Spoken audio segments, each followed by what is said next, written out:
নমস্কার বন্ধুরা, আমি সোমনাথ। আপনারা দেখছেন অ্যাকোয়া লাইফ প্লাস চ্যানেল। হ্যাঁ বন্ধুরা, দীর্ঘদিন হয়ে গেল আমি ভিডিও ছাড়তে পারছি না। অত্যধিক গরমের কারণে শরীরটা একটু অসুস্থ হয়ে পড়েছিল, সেই জন্য অনেক ভিডিও ছাড়তে পারিনি আমি। আর এর মধ্যে তবুও আপনারা আমার ভিডিও দেখেছেন আর প্রচুর ভালোবাসা দিয়েছেন। তো এখন আচমকাই বৃষ্টি হচ্ছে, হ্যাঁ মানুষের জন্য খুব ভালো, কিন্তু এই যে হঠাৎ করে টেম্পারেচার চেঞ্জ হচ্ছে, আপনার মাছের জন্য কিন্তু এটা ভালো নয়। মাছের এখন আচমকাই দেখছেন অনেকের মাছে অনেক রকমের রোগ দেখা দিচ্ছে। এই রোগগুলোকে সিমটম কি এবং এর থেকে বাঁচার উপায় কি, আজ এটি হচ্ছে টপিক।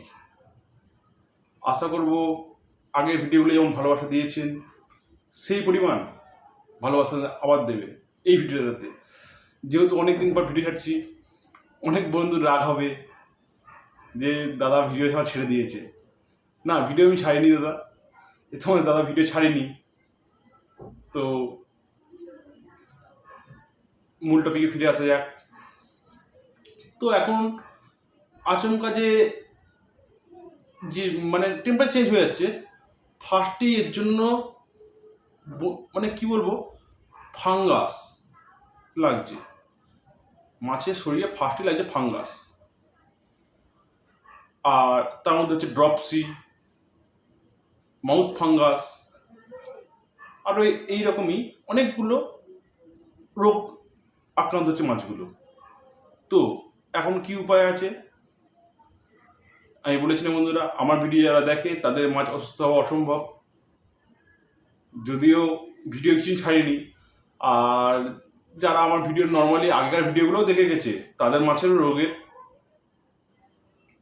হওয়া সম্ভব নয়।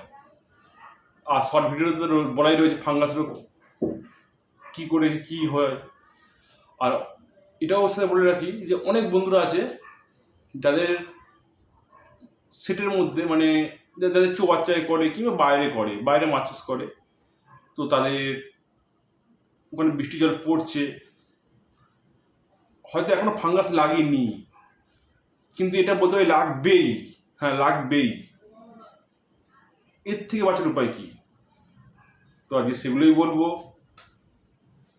দেখতে থাকুন পুরো ভিডিওটা শেষ পর্যন্ত দেখবেন। কিন্তু প্রথমেই বলি, এখন যেটা মাছের সবচেয়ে কমন রোগ হয়ে যাবে, এটা যেটা কমন রোগে আক্রান্ত হবে, গায়ে হচ্ছে মাছের সাদা সাদা ঘামাচির মতো দাগ দেখা দেবে। এই রোগটা থেকে কী করে বাঁচবেন? আমি বন্ধুরা আগেও বলেছি যে খুব সোজা, জলের টেম্পারেচারটা একটু বাড়িয়ে দিন, আর আপনার যে এয়ার পাম্প আছে ওর একটু ফ্লোটা বাড়িয়ে দিন, ব্যাস এনাফ। এর থেকে আর পারলে 1 চিমটি নুন। হ্যাঁ, আমি কিন্তু আয়োডিন মিশ্রিত যে এখন বাজারজাত যে নর্মাল নুন পাওয়া যায় সেগুলো কিন্তু আমি সাজেস্ট করি না। আমি সাজেস্ট করবো যে সুন্দর নুন যেটা বলে, বা সাদা নুন যেটা একদম মানে নর্মাল নুন, যেটা যদি আলাদাভাবে আয়োডিন মেশানো নেই, সেরকম নুন ইউজ করুন 1 চিমটি, ব্যাস আপনার মাছের সাদা রোগের হাত দিয়ে বেঁচে যাবেন। আর ছত্রাকজনিত রোগ বলতে আমি বলতে চাইছি, যাদের মাছে সাদা এই দাগটা হয়ে গেছে রীতিমতো, অলরেডি ছত্রাক লেগে গেছে, তারা কি করবেন? আর এই ছত্রাক বলতে কি কি বলা, মানে ছত্রাক বলতে কি বুঝতে চাইছি, সাইপ্রোলেগেনিয়া নামক একটি ছত্রাক আক্রান্ত হয়। এটা মাছের যেখানে ক্ষত হয় সেখান থেকে ক্ষতটা ধীরে ধীরে বাড়তে পুরো মাছটা গায়ে ঘায়ে আক্রান্ত হয়ে যায়। তাহলে মাছটা তো মারা যাবে, মাছটা দুর্বল হয়ে পড়বে। তাহলে কি মাছটা মরে যাবে? না, মাছটাকে বাঁচিয়ে দেবো আমি যেভাবে। শুধু বলছি ওষুধটা ইউজ করুন, যেটা কমন ওষুধ, সেটা হচ্ছে মালাইকা গ্রিন। ওটা 5-10 দিন ইউজ করুন, এতে সেরে যাবে ফাঙ্গাস। তারপরে যখন মানে হেভি লেভেলে চলে গেছে, তখন কি করবেন? পটাশিয়াম পারম্যাঙ্গানেটে, মানে আমি এখানে বলতে চাইছি 1 লিটার জলে একটুখানি জাস্ট, মানে একটুখানি মানে কতটা বলে বুঝাবো আমি, একটা সেফটিমেন্ট ডগায় যার মাথার যে একটা অংশ থাকে তাতে করে যতটা উঠবে সেই পরিমাণ ইউজ করুন। দেখুন তাতে আপনার মাছ সম্পূর্ণভাবে সুস্থ হয়ে যাবে। আর এর থেকে আরও একটা উপায় আছে, তুঁতে। হ্যাঁ, যদিও এটা বিষাক্ত জিনিস, সেই জন্য আমি বারণ করি, কিন্তু তুঁতের মারাত্মক কাজ। তো তুঁতে যদি ইউজ করেন, দেখবেন মাছের গায়ে যে রোগগুলো আসছে এগুলো মানে সেম পরিমাণ যে বেশি কিছু তা নয়, পটাশ যে পরিমাণ, তুঁতেও সেই পরিমাণই ইউজ করবেন। 100 লিটার জলে 1 গ্রাম, সেই হিসাবে ইউজ করবেন। তাতে দেখবেন আপনি ফল পেয়ে যাবেন। আর এরপরে আসছে মাউথ ফাঙ্গাস, মালাইকা গ্রিন।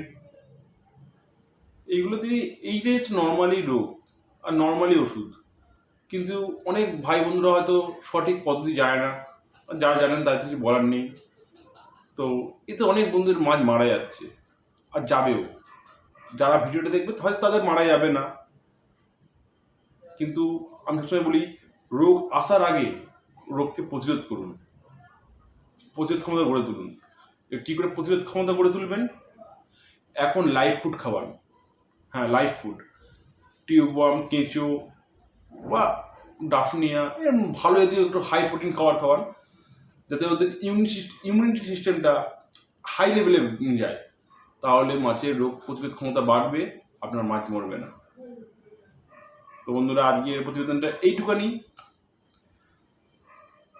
আশা করি আগের ভিডিওতে যেমন ভালোবাসা দিয়েছেন এতেও দেবেন। আর আমার চ্যানেল অন্য ভিডিওগুলো মাছের বিষয়ে, মাছের রঙের হাই লেভেল করা বা অন্যান্য কারণে দরকারি যে কাজগুলো বা রোগ বা অ্যাকোয়ারিয়াম রিলেটেড যে প্রবলেমগুলো হয় বা প্রবলেম থেকে বাঁচার উপায়, এইগুলো দেখতে চাইলে আমার এন্ড স্ক্রিনে দেখবেন আমার চ্যানেল লোগোটা আসবে, ওটা প্রেস করবেন, দেখতে পাবেন। নমস্কার বন্ধুরা, টাটা। আজকে ভিডিও এখানেই শেষ করলাম।